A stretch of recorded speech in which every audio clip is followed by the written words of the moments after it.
Well, it's fun. We grew up the old Hollywood way, where we had to learn to sing our own songs, play our own instruments, and even write our own music. And so it's been a real blessing to be able to last as long as we have. We're like old pennies. We keep showing up. Once you get them in the door, the big job starts, and that's delivering.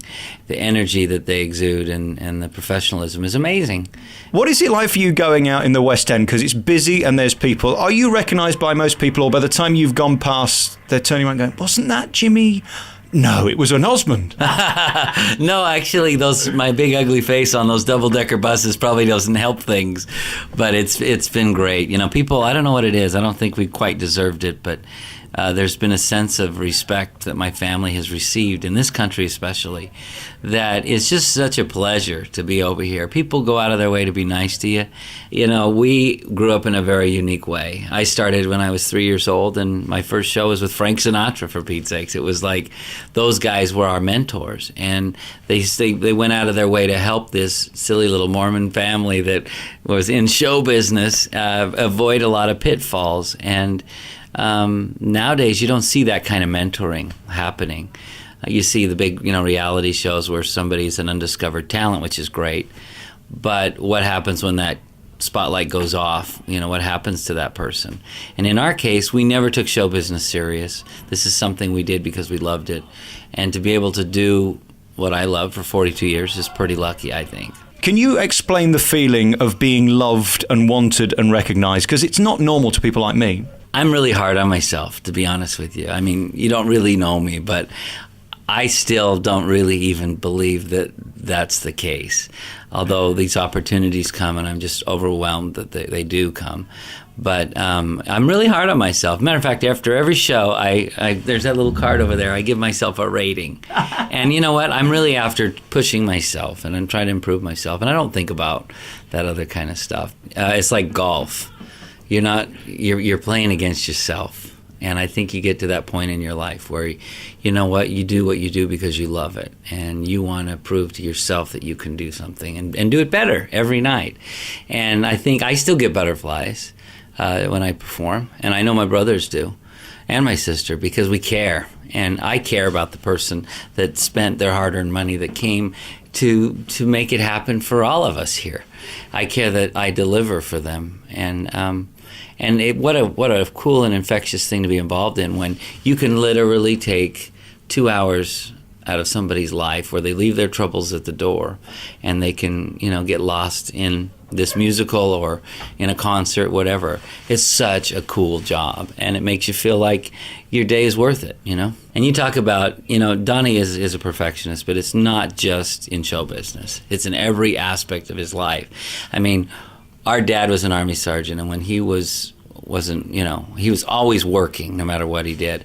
And when Donnie goes home for 2 days, he is cleaning out the storage shed. I mean, he is a hard-working guy, down to earth, and he's really one of my heroes. He really is. It's interesting because I hear a lot of people in this business say, I'm leaving the business. I don't think you leave the business, it leaves you. No kidding. Don't you think, really? Oh, I do. I think, though, there are times when people, when they don't want to be bothered and have their autograph and all that kind of, give their autograph, they need to leave the business, because, you know what, it's those people that put you there. And you put yourself in that situation, and so you should just be grateful that anybody even cares. And I am, and I do. My life was so fast in the early part of my life, with our career and the way things went. I didn't stop and enjoy the moment. And I'm now 45, 4 kids, and I want them to experience it. So it's forcing me to take a breath and enjoy life. And it's always nice when you see something like Larry King Live and you're all on together and we get to hear your stories, the ups and the downs, because life isn't always showbiz, is it? No, peaks, valleys. We've had a lot of both. And no family escapes health issues, financial stress. I mean, we all, put our pants on one leg at a time, and I've said that many times, but it's really a true story. This so-called thing called celebrity is really a phony, false thing. And if you allow yourself to get caught up in your own hype, that's when you're ready for a fall. And we have had quite a few tough times, but those times have made us stronger. but the one I really want to meet is Marie. How do I get a date with Marie? Well, just tell her that her business manager, which is me, said she has to say hi. No, she's a wonderful gal. And you talk about talented. And she's got so much momentum right now in America. She's got a new television series coming out. And I'm just really proud of her. And she's had struggles. Talk about struggles in your life. You know, she's gone through a couple divorces. And, you know, she has 8 children. Most, 5 of them are adopted. And she's dealt with about every life possible situation, and she always comes out just graceful. But I think, as she said before on TV and on radio, it's you guys who keep her going together, the unity between the family, and that's so inspirational at this time more than anything, with all that goes wrong in the world and all that's going on. It's all about the team, isn't it, at home? Well, it is. I think we learned something early on, is that family is more important to us. You usually only realize that at the beginning of your life and the end of your life. But fortunately, we've been able to somehow hold on to each other in spite of our differences, because we have many differences like every family. But I know when the chips are down, my brothers are there for me, and so is my sister. So it's pretty cool. Very finally, you're going into Chicago.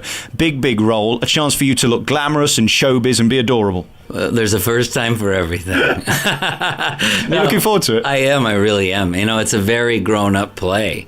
And what's nice, a lot of people have a misconception about the role of Billy Flynn. They think of him as this greasy lawyer, but the truth is, he's a lawyer.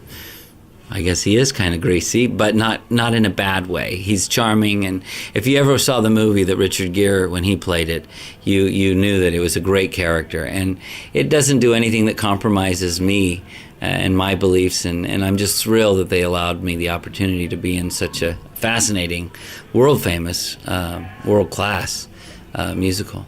And the interesting thing about it is it's so about today, media manipulation and what we should believe and what we shouldn't believe and what we're told and what's true and what isn't. It's such a relevant story all these years later. It's almost embarrassing that we keep making the same mistakes. I mean, this is what happens in the 30s, and you leave the play going, wow, celebrity really isn't worth that, is it? And yet, we're still doing it, probably times 10 of what it was like back then. But it just shows you human nature and how fascinating it is. So, I think your warm-up girl's outside. We better let you go. All right. It's a good life. Somebody's got to do it. Jimmy Osmond, it's such an honor meeting you. You're such an inspiration. Well, I need you around me more often. I'll be quite confident. No, thank you for saying those nice things. But the truth is, I'm just a regular guy that's having a good time, and I've lived a blessed life, and I know it. Jimmy Osmond's going to be in Chicago. How long are you in it for? I'm in it through June, so I'll be over here quite a while. I love living here. I spend about half my year here, and I enjoy it.